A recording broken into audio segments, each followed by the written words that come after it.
नमस्कार दर्शक बंधु, आज हूँ 22 नवेम्बर रविवार। चलतु देखने आज सकाळ किसी गुरुत्वपूर्ण खबर। जदि पर्यंत वीडियो को लाइक करना वीडियो को लाइक करने सह चैनल को सब्सक्राइब करी कमेंट माध्यम जनातु आपण माने क्यों जिले देखुंट जहाद्वारा एभली गुरुत्वपूर्ण खबर आपण मान पाखे सर्वप्रथमे पहुंची पारिबो। नंबर 1 माड़ी आसुची भयंकर घूर्णिझड़। 4 दिन ओडिशा प्रबल छेचिबो वर्षा। केंद्रीय बंगोपसागर एक डिप्रेशन में परिणत होब एवं 26 तारिख सुधा घूर्णिझड़ में परिणत हो पारे। यह द्रुत गति शक्तिशाली होई उत्तर किंबा उत्तर पश्चिम दिग को गति करबा एवं 28 नवेम्बर एक भयंकर घूर्णिझड़ में परिणत होब। दक्षिण अंडमान सागर मध्य एक लघुचाप क्षेत्र सृष्टि होछि जहाँ पश्चिम उत्तर पश्चिम दिग को गति करी 24 नवेम्बर में दक्षिण पूर्व बंगोपसागर एक डिप्रेशन में परिणत होब। यह प्रणाली आहुरी तीव्र हो पारे एवं आगामी 48 घंटा मध्य दक्षिण पश्चिम बंगोपसागर में पहुंची पारे। भारतीय पाणीपाग विभाग अनुसार आगामी 48 घंटा मध्य डिप्रेशन रे एवं परे घूर्णिपात परिणत होबार संभावना अच्छी। यह ओडिशा उपकूल को प्रभावित करने आशंका करा जाउछि। नंबर 2 वृद्धि हेले प्राक मैट्रिक छात्रवृत्ति। राज्य में अनुसूचित जाति और जनजाति और पछुआ वर्गर छात्र छात्री सरकार शुक्रवार एक गुरुत्वपूर्ण पदक्षेप नहीं। लोकसेवा भवन में मुख्यमंत्री मोहन चरण माझी अध्यक्षतार अनुष्ठित राज्य कैबिनेट बैठक में मुख्यमंत्री मेधावी छात्र प्रोत्साहन योजना अंतर्गत अनुसूचित जाति और जनजाति वर्गर छात्रार्थी मानक प्राक मैट्रिक छात्रवृत्ति और मैट्रिक परवर्ती छात्रवृत्ति हार वृद्धि कर संक्रांत में मुख्य शासन सचिव मनोज आहूजा कहते राज्यर खाद्य सामग्री एवं दैनिक व्यवहार अन्य अत्यावश्यक सामग्रीर दरदाम वृद्धि को लक्ष्य कर सरकार निष्पत्ति नहीं। नंबर 3 मोदी सरकार श्रम आईन संस्कार सबुठार बड़ पदक्षेप नहीं। 29 पुराना श्रम आईन को उच्छेद कर नवेम्बर 21 तारिख देशव्यापी 4टी नूतन लेबर कोड बा श्रम संहिता कार्यकारी होगी। सरकार कहते परिवर्तन गुड़िक आत्मनिर्भरशील भारत दिगरे एक ऐतिहासिक संस्कार देशर नियुक्ति व्यवस्था एवं शिल्प व्यवस्था को पुनः परिलक्षित करिबो।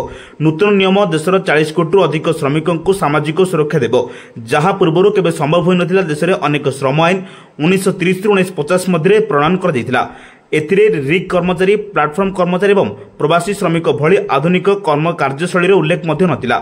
नूतन श्रम संहिता समस्त को आईनगत सुरक्षा मध्य प्रदान करिबो। नंबर 4 ओडिशा रे धर्मेंद्र प्रधान। बिहार विधानसभा निर्वाचन रे एनडीए मेंटर ऐतिहासिक विजय पर शुक्रवार ओडिशा गस्ତରେ आस्थिबा केंद्र मंत्री धर्मेंद्र प्रधान को भुवनेश्वर रे विमानबंदर रे उच्छ्वसित एवं भव्य सम्बर्धना ज्ञापन कर ओडिशार विभिन्न प्रांतर आस्थिबा हजार हजार जनसाधारण दलीय कार्यकर्ता एवं समर्थक मान स्वागत करिसेंती। नंबर 4 पुलिस एसआई नियुक्ति महाकेलेंकारी मामला। राकेट रे गुमर खोलिबा को प्रथम पाଳି पड़िछि जामिन रे थिबा परीक्षार्थी 10 जन को माराथन जेरा करी तथ्य प्रमाण जोगाड़ करुछि सीबीआई।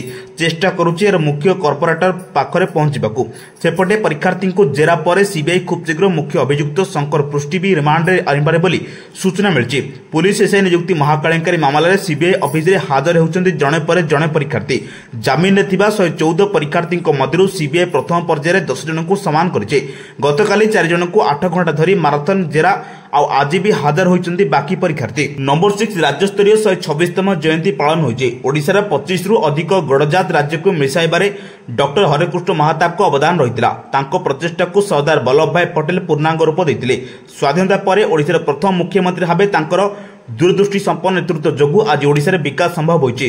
2027 विकसित ओडिशा और 2047 विकसित भारतर स्वप्न देखिबाकू बाध्य करिछि बोली मुख्यमंत्री मोहन चरण माझी कहिसंति। नंबर 7 जीसीसी रे 1000 कोटी टंका निवेश हेबो। मुख्यमंत्री मोहन चरण माझी अध्यक्षतार अनुष्ठित कैबिनेट कमिटी बैठक रे Odisha global capability centre GCC नीति 2025 को मंजूर होइछि। निकटरे घोषणा होइतिबा ओडिशा आईन नीति 2025 रो एक टॉप अप भावे यह कार्य करिबो। विकसित ओडिशा 2036 एवं 2047 को दृष्टि रखी यह रूपरेख प्रस्तुत कर दैछि। एही नीति रे 1000 कोटी टंकार निवेश को आकृष्ट करबा को लक्ष्य रखा दैछि। एथि सहित भुवनेश्वर कटक पुरी पारादीप बरगड़ झारसुगुड़ा संबलपुर अर्थनैतिक अंचल रे अति कम रे 5टी जीसीसी हब स्थापन करबा को सरकार लक्ष्य रखिसंति। नंबर 8 राज्य रे रोगी परिवहन व्यवस्था सुधुरिबो। पुराना हो जाइतिबा एम्बुलेंस को बदलाई 428 टी नुआ एम्बुलेंस पई सरकार टेंडर करथिले। ए क्रम रे चलित मास 25 तारिख रु ओडिशा को पर्यायक्रमे नुआ 108 एम्बुलेंस आसीबा प्रक्रिया आरंभ हेबो। प्रथम पर्यायर 100टी एम्बुलेंस संस्था प्रदान करिबो। राज्य रे गढिथिबा अधिकांश 108 एम्बुलेंस पूर्ण होई सारिछि। पूर्ण हो जाइतिबा एम्बुलेंस को हटाइबा पई दीर्घ दिनरु सरकार स्तरीय आलोचना करिथिला। गत कैबिनेट बैठक रे 428 टी एम्बुलेंस किना को मंजूर मिलिथिला। एथिरे 421 टी 108 एम्बुलेंस परिवहन विभाग रो 5टी एलएलएस और झारसुगुड़ा काटिकाड हॉस्पिटल पाई 2टी एएलएस एम्बुलेंस को रही। नंबर 9 खूब शीघ्र एकार्म रेसिडेंसी आवास प्रकल्प लोकार्पण हेबो। भुवनेश्वर उन्नयन कर्तृपक्ष बीडीए रो 151तम कर्तृपक्ष बैठक आज अनुष्ठित हो जायछि। बीडीए अध्यक्षता गृह निर्माण और नगर उन्नयन मंत्री कृष्णचंद्र महापात्र अध्यक्षतार अनुष्ठित ए बैठक रे सुबुदीपुर ठारे बीडीए पक्ष निर्माण होइतिबा एकाम्र रेसिडेंसी आवास प्रकल्प खूब शीघ्र लोकार्पण हेबो बोली घोषणा करा जायछि। 2 शयन कक्ष विशिष्ट प्लाटून प्लाय 60 लाख टंका और 268 3 शयन कक्ष विशिष्ट प्लाट फ्राय 70 लाख टंका बिक्री करा जना पड़ी। नंबर 10 इ लटरी लघु खनिज लीक लघु खनिज द्रव्य चोराचालाण वृद्धि पाउथिबा नै राज्य विभिन्न आड़ू गदा गदा अभियोग आसुछि। निकट रहितिबा जिलापाल और एसपी सम्मेलन रे निजे मुख्यमंत्री उद्वेग प्रकाश करी चोराचालाण रोकने निर्देश देते। ए प्रसंग में पाद को आग को जाई राज्य सरकार आज भी एक बड़ निष्पत्ति नहीं। एणिकी राज्य में लघु खनिज लीक आवंटन पर इ लटरी व्यवस्था प्रचलन कर लघु खनिज रिहाती नियम 2016 रे संशोधन प्रस्ताव में राज्य कैबिनेट मोहर मारी। नंबर 11 जनवरी में होइपारे भाजपा नुआ अध्यक्ष निर्वाचन। बिहार विधानसभा निर्वाचन में भाजपार बृहत विजय पर एवं दलर नुआ अध्यक्ष निर्वाचन प्रक्रिया आरंभ होइछि। 29 राज्यर सांगठनिक निर्वाचन शेष होइतिबा बेले उत्तर प्रदेश और कर्णाटक रे अटकी रही। आसंता वर्ष जनवरी सुधा नुआ अध्यक्ष निर्वाचित होइजिबे बोले आशा करा जाउछि। वर्तमान भाजपा अध्यक्ष जेपी नड्डा उत्तराधिकारी कि हेबो ताकु नै कल्पना जल्पना जारी रही। परवर्ती अध्यक्ष पद पर उत्तर प्रदेश उपमुख्यमंत्री केशव प्रसाद मौर्य, केंद्र मंत्री धर्मेंद्र प्रधान, भूपिंदर यादव और शिवराज सिंह चौहान नाम चर्चा रही। नंबर 12 ईपीएफओ रे हेबाकु जाउछि बड़ परिवर्तन। सेमानको पीएफ अकाउंट एक संचय अकाउंट भाव में कार्य करे। छोट मासिक डिडक्शन दीर्घकालीन भाव में बहुत उपयोगी प्रमाणित करुछि। सरकार बारंबार ईपीएफओ नियम परिवर्तन करती जहाँ लक्ष लक्ष पीएफ अकाउंटधारी को प्रभावित करे। ईपीएफओ जोग देवाई सरकार एक दरमा सीमा निर्धारण करछन्ति। जदि नूतन सीमा कार्यकारी हुए तेबे 10 मिलियन रु अधिक कर्मचारी अवसर पांठि एवं पेंशन सुरक्षा द्वारा कभर हेबो। वर्ष वर्ष धरी दरमा गठन परिवर्तन होइछि। नंबर 13 यात्री जरूरी सूचना। भारतीय रेल विभाग टिकेट बुकिंग सेवा आज 5 घंटा बंद रहिबो। ए क्रम में टिकेट रिजर्वेशन और टिकेट कैंसल हेबा बंद रहिबो। रेल विभाग पैसेंजर रिजर्वेशन सिस्टम आज राति 11:45 आसंता काली भोर 4:45 पर्यंत बंद रहिबो। ए 5 घंटे जिलार पैसेंजर रिजर्वेशन सिस्टम अधिकांश सेवा बंद रहिबो। ए समय मध्य आपण रिजर्वेशन कैंसल किंबा इनक्वारी सह जड़ित समस्त सेवा बंद रहिबो। रेल विभाग सूचना मुताबक पुराना नुआ कोर स्विच को बदलाइबा सेवा प्रभावित हेबो। एथिपाई रेल विभाग तरफ नॉन फिक्स रार्स चयन कर दैछि। फल कर्म यात्री यह द्वारा प्रभावित हेबे। नंबर 14 साधारण लोकों को झटका बढ़िजिबो औषध दाम। देश में जीएसटी हार ह्रास पर सरकार एवं औषध क्षेत्र में व्यवहृत औषध सामग्री सर्वनिम्न आमदानी मूल्य एमआईपी स्थिर करने को निष्पत्ति नहीं। यह देश में औषधर मूल्य वृद्धि पाइपे।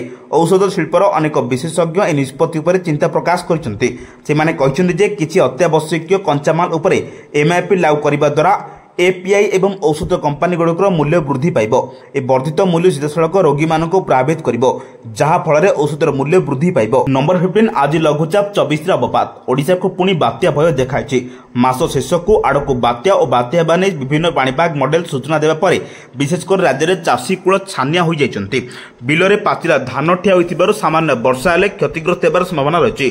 पुणी बात्या हेले सबु गला बोली चाषी माने कहिसन्ति। एजे भारतीय पाणीपाग विभाग किंबा भुवनेश्वर आंचलिक पाणीपाग विज्ञान केन्द्र पक्षर बात्या संक्रांत में कौन सूचना दी जान वर्षा हेबा स्पष्ट कर गुरुत्वपूर्ण खबर पाइबा आम चैनल से जोड़ी रुहतु।